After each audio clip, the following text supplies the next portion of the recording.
Hi everyone, it's Bartie Joyce here, back again with another video. And if it's your first time here, please subscribe, click that notification bell to join the Bartie party. I'm going to be installing GIMP at the moment for Windows, and that is like Photoshop. So installing GIMP, open up your browser, which is Google Chrome.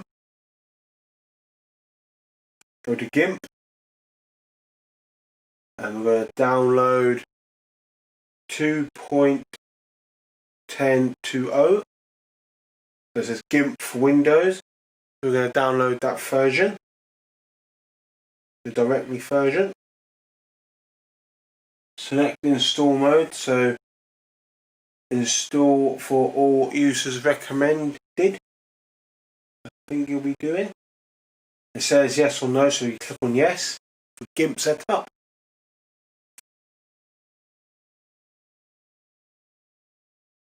All the setup GIMPs going along now.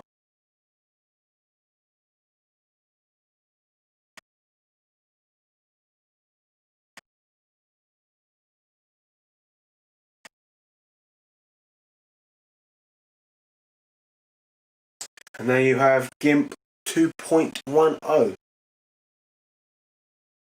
And there, go to File, go to New, click OK, and that's where you can start creating your very own thumbnail for your videos. We're just going to do a test here saying my YouTube video. That's how you install GIMP for your thumbnails for a free alternative for Photoshop. I hope you find this video very useful. Please like, share, comment and subscribe, and click the notification bell to join the Bartie party.